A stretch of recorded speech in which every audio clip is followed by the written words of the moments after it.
what all things will be visible on my side. This will be visible on my side, this will be visible on my side, this will be visible on my side, right? And this will be visible on my side. Side view is from here, and as I told you, this will be overlapped, so it is seen as green as well as blue, which states that this section would be clearly visible in both upper top views as well as the side view. And this is the top view, this is the side view, and this is what? This is the front view. Okay, clear with the colors? So let's have the solution directly. Okay, now this figure, I have taken this figure so that we are explaining. Now we are going to have the direct solution of this figure, which is getting developed on your screen. Now once it is developed, then we will compare that is it right or not.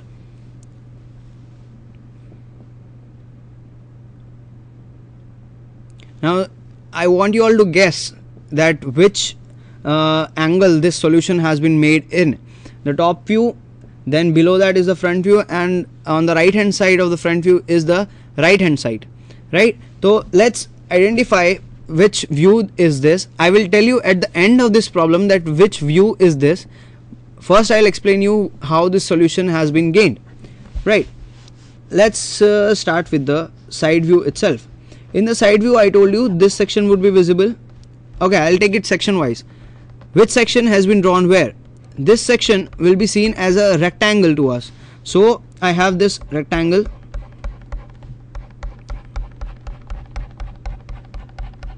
which signifies that this is the section which has been drawn here. So the dimensions that I will take is the height, this height, and 52. So I can say that this is 52 from here up till this is 52. As you can see, this is 52, right?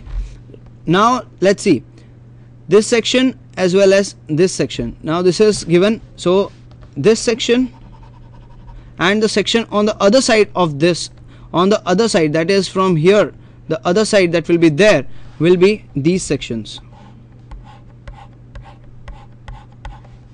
the two rectangles. And this intercross, I am using cross to show, will be this section, and this I am using right will be this section. Clear? And you will ask now, why is this dotted line which is there, you can see this dotted line, why is this dotted line shown? Then the answer for that is that we drew this line, and just above that we have this displacement, say the distance of 8 mm. Now this line is 8 mm. So this is the thickness of the curve that I am able to see from its base. So this is there. Now let's change the color.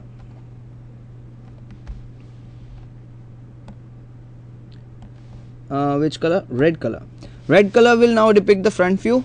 Now first I'll show you what all sections were there in the front view. This was there. So now I'll show you where this section has been shown here. So this is the section. This section is this one. Correct? Okay, now this glass shaped object, that is this glass shaped view, or say this glass shaped shape, has been shown in this way.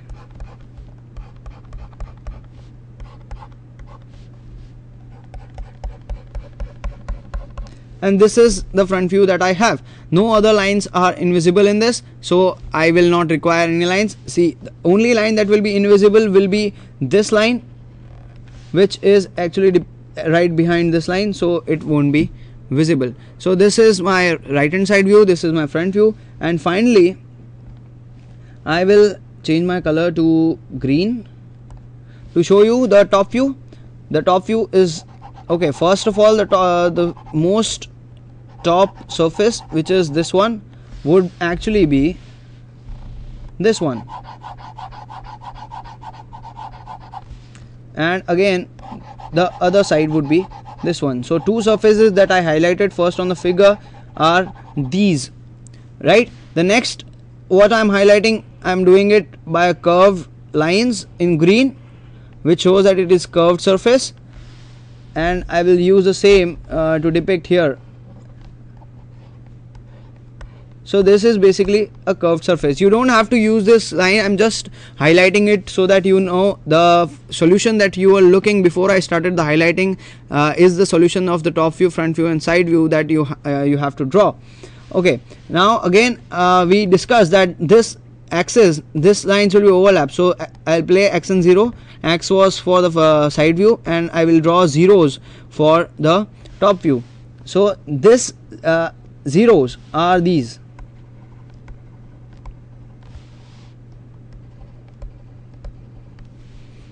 Okay, yeah, and these sections, there will be 4 sections. This is 1, this is 2, and this is 3, and this is 4. So again it would be like these ones, the side sections that are visible. Yeah, right. So the last thing that requires is, I will change the pen color to make you illustrate that.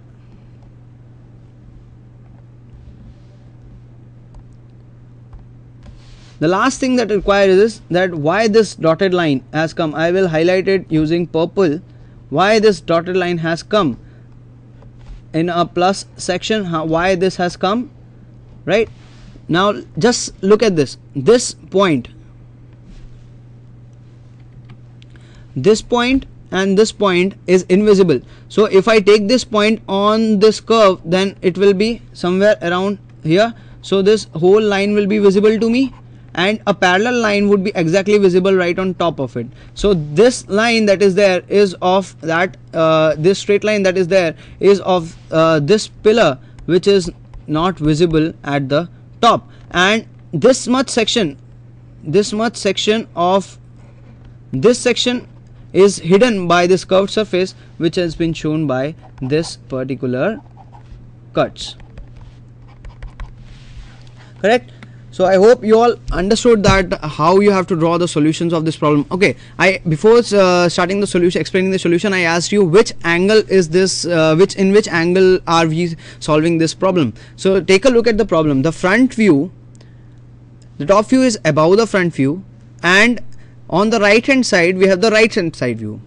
Now let us recall what we had studied. We had studied that if the right hand side view is on the left hand side of the front view, then it is first angle, and if the right hand side view is on the right hand side, then the solution is in third angle. So this solution number 3 is a problem which has been solved in third angle rather than first angle. If I had solved it in first angle, then top view would have come below the front view and the right hand side view would have come on the left hand side, or you can say on the right hand side would have been the left hand side view. So I hope this orthographic projection is clear to you. See, when you see this figure, this kind of a figure which is an isometric, when you see such kind of figure, this figure is an isometric figure where all the dimensions are visible, that is length is visible, height is visible, and the width is visible. Now when you see this kind of a figure, our tendency is to get startled that how are we going to get the solution. But the solution is actually very simple. It's just that you have to interpret it. So my best what I can tell you is, or what I can suggest you is, take colored pencils, crayons, and as I colored the figure, you color the figure. First you imagine that what all surfaces would you be able to see when you're looking from the top, when you're looking from the side, and you're looking from the front, and color those surfaces in 3 different colors. Say I've taken red, I've taken green, and I've taken blue. So you also take any 3 colors, and for you use one for front view, one for top view, and one for side view, and you color the surfaces in that manner. For say as I have selected green for the top view. You select any one color for the top view and you just color that top view whatever surfaces are visible. I've selected red for the front view. You also select any color and color all the surfaces that you might be able to see from the front view, and similarly with the side view. Now once you do that and you start solving the problem and you actually make the solution, you'll be able to check whether this solution goes on with the isometric view that is given to you or not. So if you implement this color scheme on your orthographic projection problem, you will be able to have a very good solution on the paper and good marks as well. So with this we have come to the end of orthographic projections. There are a lot of problems given in textual problems that are given. There are a lot of problems available on the internet also. The concept is that you solve as many orthographic projections problem as possible. Only then you will be able to have a clear picture as soon as you look at an isometric view. Now, as I always say at the end of the session, if you have any suggestions, if you want any help, or if you want anything to be repeated, kindly write us on mail or kindly call GTU, and or you can send me the email as well on my email ID, and we will help you solve the problems. Our aim is that all of you should be able to clear the subject of engineering graphics. It is not difficult. It is just that you have to imagine and you have to interpret. Okay, have a good afternoon. Bye bye.